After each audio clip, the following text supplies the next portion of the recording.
اعوذ باللہ من الشیطان الرجیم بسم اللہ الرحمن الرحیم نحمده ونصلی علی رسوله الکریم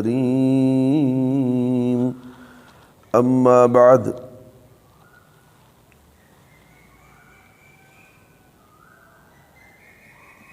باب فی من سن سنتا حسنتا او سیئتاً، اس شخص کا بیان جو کوئی اچھا یا برا طریقہ جاری کرے۔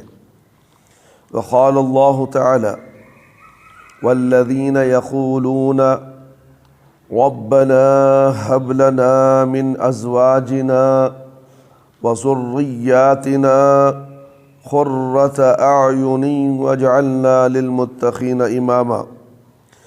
سورۃ الفرقان آیت نمبر 70 پر 4۔ وقال اللہ تعالی وجعلناہم ائمۃ یہدون بامرنا، سورہ انبیاء آیت نمبر 70 پر 3۔ اللہ تعالیٰ نے فرمایا اور وہ اللہ کے بندے ہیں جو کہتے ہیں کہ اے ہمارے رب، ہمیں ایسی بیویاں اور اولاد عطا کر جو آنکھوں کی ٹھنڈک ہوں، اور ہمیں متقیوں کے لیے پیشوا بنا۔ اور فرمایا اللہ تعالیٰ نے اور بنایا ہم نے ان کو پیشوا، وہ ہمارے حکم کے ساتھ لوگوں کی رہنمائی کرتے ہیں۔ آئیے اس کے تعلق سے احادیث مبارکہ سنتے ہیں۔ ابو عمر جریر بن عبداللہ رضی اللہ عنہ روایت کرتے ہیں کہ ہم دن کے شروع میں رسول اللہ صلی اللہ علیہ وسلم کے پاس تھے۔ آپ کے پاس کچھ ایسے لوگ آئے جو ننگے بدن تھے، اون کی دھاری دار چادریں یا کمبل ڈالے ہوئے تھے اور گردنوں میں تلواریں لٹکائے ہوئے تھے۔ ان کی اکثریت مضر قبیلے سے، بلکہ سارے ہی مضر سے تھے۔ جب رسول اللہ صلی اللہ علیہ وسلم نے ان کی فاقہ زدگی کا مشاہدہ فرمایا تو آپ صلی اللہ علیہ وسلم کا چہرہ متغیر ہو گیا۔ آپ گھر کے اندر تشریف لے گئے اور پھر باہر آ گئے۔ بلال رضی اللہ تعالیٰ عنہ کو حکم دیا، انہوں نے اذان دی۔ پھر جب لوگ نماز کے لیے جمع ہو گئے تو تکبیر کہی اور آپ صلی اللہ علیہ وسلم نے نماز پڑھائی۔ پھر لوگوں سے خطاب فرمایا۔ اس میں آپ صلی اللہ علیہ وسلم نے فرمایا، لوگو اپنے اس رب سے ڈرو جس نے تمہیں ایک جان سے پیدا کیا، سورہ نساء آیت نمبر 1۔ آخر یعنی رقیبہ تک آپ صلی اللہ علیہ وسلم یہ تلاوت فرمائی اور اس کے بعد سورہ حشر کی آیت پڑھی، اے ایمان والو اللہ سے ڈرو اور نفس کو چاہیے کہ اس نے کل قیامت کے لیے جو آگے بھیجا ہے اسے دیکھے۔ اس کے بعد آپ صلی اللہ علیہ وسلم نے صدقہ اور خیرات کی ترغیب دی۔ فرمایا ہر آدمی کو چاہیے کہ صدقہ کرے۔ دینار و درہم کا، کپڑے کا، گندم کے سا کا، کھجور کے سا کا، سا ایک پیمانہ تھا 2.5 کلو کا، حتیٰ کہ فرمایا گو کھجور کا ایک ٹکڑا ہی ہو، یعنی تھوڑا یا زیادہ جس کو جتنی توفیق ہو صدقہ کرے۔ چنانچہ انصار میں سے ایک آدمی ایک تھیلی لے کر آیا، جو اتنی بھاری تھی کہ اس کی تھیلی اس کو اٹھانے سے عاجز آ رہی تھی، بلکہ عاجز ہو چکی تھی۔ پھر لوگ لے کر پے در پہ آتے رہے، یہاں تک کہ میں نے 2 ڈھیر دیکھے، ایک سامان خوراک کا اور دوسرا کپڑوں کا، اور میں نے رسول اللہ صلی اللہ علیہ وسلم کو دیکھا تو آپ صلی اللہ علیہ وسلم کا چہرہ انور اس طرح چمک رہا تھا گویا کہ وہ سونے کا ٹکڑا ہے۔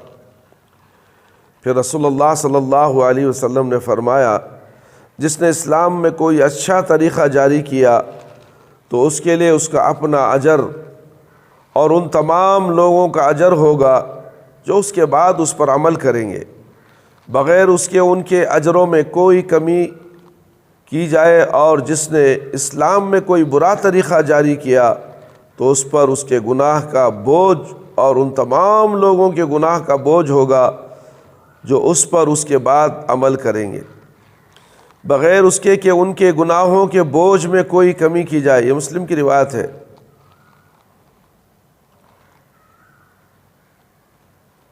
اور نماز نمر کی جمع اور اون کی دھاری دار چادریں مجتابیہ کے معنی ہیں انہیں پہننے والے۔ انہوں نے وہ چادریں یا کھالیں درمیان سے پھاڑ کر سر سے گزار کر پہن رکھی تھیں، یعنی اتنی چھوٹی تھیں کہ نہ قمیص بن سکتی تھی نہ لپیٹی جا سکتی تھی۔ جوب کے معنی ہے کاٹنا، ٹکڑے کرنا۔ اسی سے اللہ تعالیٰ کا یہ قول ہے وَثَمُودُ الَّذِينَ جَابُوا الصَّخْرَ بِالْوَادِ، اور وہ سمود جنہوں نے وادی میں چٹانوں کو تراشا اور کاٹا۔ تمعر عین محملہ کے ساتھ متغیر ہو گیا، کومین کاف پر زبر قومین، اور پیش دونوں طرح صحیح ہے۔ دو دھیڑ مذہبتا ذال معمہ اور بائے موحدہ پر زبر کے ساتھ۔ قاضی ایاز وغیرہ نے اس طرح ضبط کیا ہے، بعض نے اس میں تبدیلی کی ہے، انہوں نے اسے مدہنہ بنایا ہے، دال محملہ اور با اور نون پر پیش کے ساتھ۔ اسی طرح امام حمیدی رحمۃ اللہ علیہ نے بھی ضبط کیا ہے اور صحیح اور مشہور پہلا ہے۔ دونوں صورتوں میں مراد چہرے مبارک کی صفائی اور چمک دمک ہے۔ بعض لوگ سن فی الاسلام سنتا کے الفاظ سے بدعت حسنہ کا جواز کشیدہ کرتے ہیں، اور یوں بدعت کی دو قسمیں بیان کرتے ہیں، حسنہ اور سیئہ، لیکن یہ صحیح نہیں ہے۔ بدعت کوئی بھی ہو وہ حسنہ نہیں ہو سکتی۔ بدعت ہمیشہ بری ہی ہوگی، اس لیے کہ بدعت سازی دراصل شریعت سازی ہے۔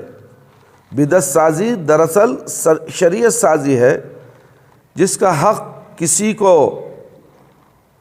کسی انسان کو نہیں ہے۔ شریعت سازی کا تمام تر اختیار صرف اللہ تعالیٰ کو ہے۔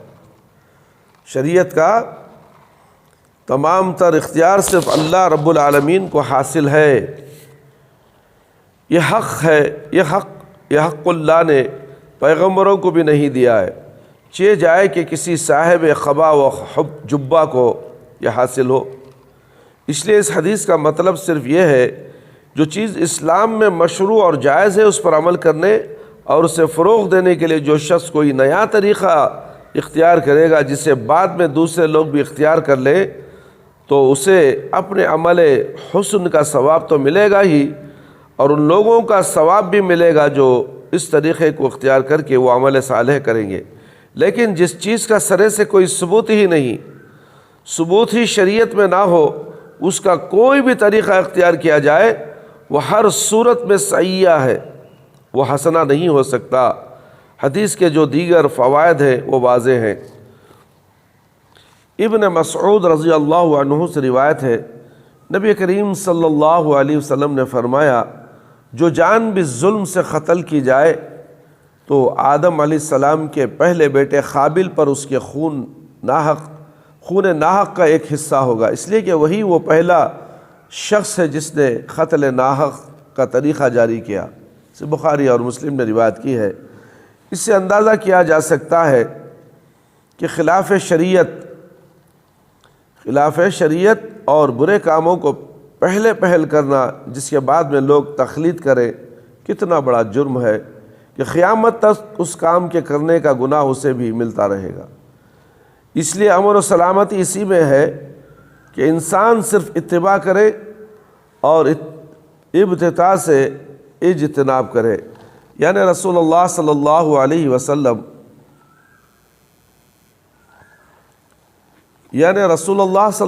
علیہ وسلم کی پیروی کرے، بدعات ایجاد نہ کرے۔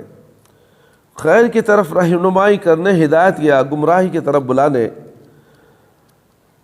اللہ تعالیٰ فرماتے ہیں وَأَدْعُوا إِلَىٰ رَبِّكَ، سورہ قصص آیت نمبر 80 وقال اللہ تعالیٰ ادع إِلَىٰ سَبِيلِ رَبِّكَ بِالْحِكْمَةِ وَالْمَوْعِظَةِ الْحَسَنَةِ، سورہ نحل آیت نمبر 120 وقال اللہ تعالیٰ وَتَعَاوَنُوا عَلَى الْبِرِّ وَالتَّقْوَىٰ، سورہ مائدہ آیت نمبر 2 وقال اللہ تعالیٰ وَلَا تَكُن مِّنكُمْ أُمَّةٌ يَدْعُونَ إِلَى الْخَيْرِ، سورۃ العمران آیت نمبر 104۔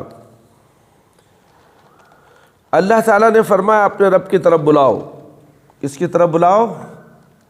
اپنے رب کی طرف بلاؤ، کسی پیر مرشد کی طرف نہیں، کسی اولیاء اللہ کی طرف نہیں، جو دنیا کے اندر بنائے گئے اولیاء اللہ ان کی طرف نہیں، اللہ کے رب کی طرف بلاؤ۔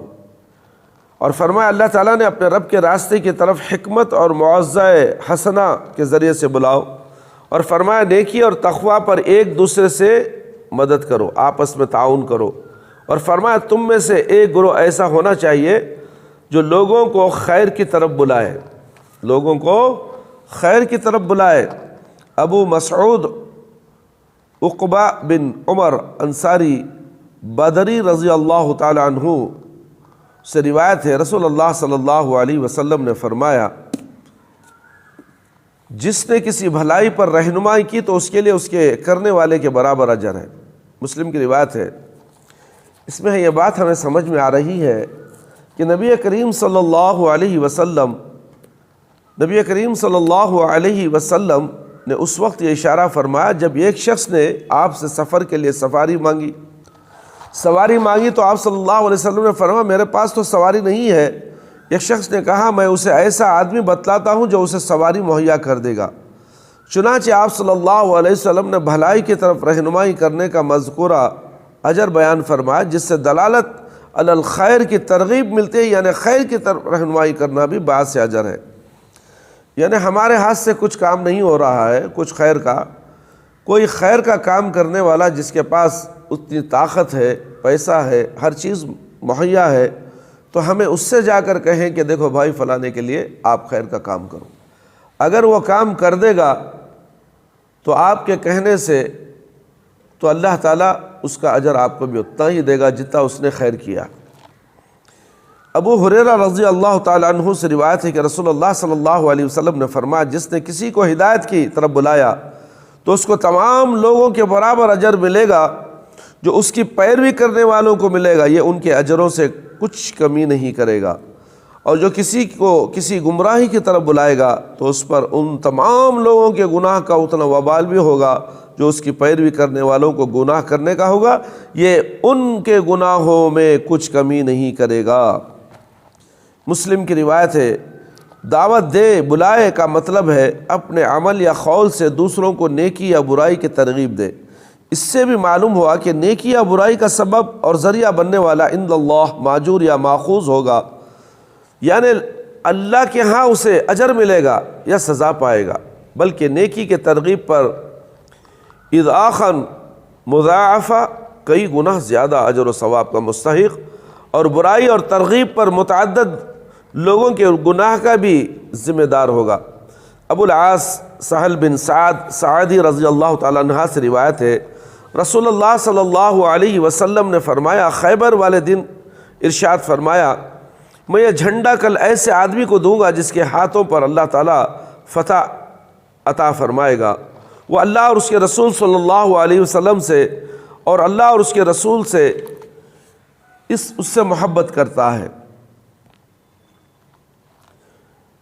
بس لوگوں نے رات یہ بحث کرتے ہوئے گزاری کہ کون وہ شخص خوش نصیب ہوگا جسے ان میں سے جھنڈا دیا جائے گا۔ جب لوگوں نے صبح کی تو رسول اللہ صلی اللہ علیہ وسلم کے پاس آئے، سب کے سب امید رکھتے تھے کہ انہیں جھنڈا دیا جائے گا۔ آپ صلی اللہ علیہ وسلم نے پوچھا علی بن ابی طالب رضی اللہ عنہ کہاں ہیں؟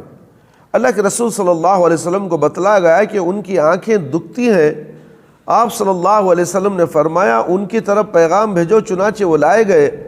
رسول اللہ صلی اللہ علیہ وسلم نے ان کی آنکھوں میں لعاب مبارک لگایا اور ان کے حق میں دعا فرمائی، بس وہ اس طرح ٹھیک ہوئے جیسے ان کو کوئی درد ہی نہ تھا۔ آپ صلی اللہ علیہ وسلم نے انہیں جھنڈا عطا فرمایا۔ علی رضی اللہ تعالیٰ نے کہا یا رسول اللہ صلی اللہ علیہ وسلم میں ان سے لڑوں یہاں تک کہ وہ ہم جیسے مسلمان ہو جائے؟ آپ نے فرمایا ہاں، آرام اور سکون کے ساتھ چلو یہاں تک کہ تم ان کے میدان میں پڑاؤ ڈالو، پھر ان کو اسلام کی دعوت دو اور انہیں بتلاؤ کہ تم پر اللہ کے یہ حق واجب ہے۔ اللہ کی قسم تمہارے ذریعے سے کسی ایک آدمی کا ہدایت یافتہ ہو جانا تمہارے لیے پیش قیمت سرخ اونٹوں سے بہتر ہے۔ یہ بخاری اور مسلم کی روایت ہے۔ اس لیے ہمیں دعوت کا کام کرنا چاہیے۔ ہزاروں میں دعوت کا کام کرو، سووں میں کرو، مگر کوئی ایک آدمی ہی صحیح تمہاری دعوت کو قبول کرتے ہوئے اگر وہ نیک اور صالح بن جائے، ہدایت یافتہ بن جائے، تمہارے لیے نجات کے لیے کافی ہے۔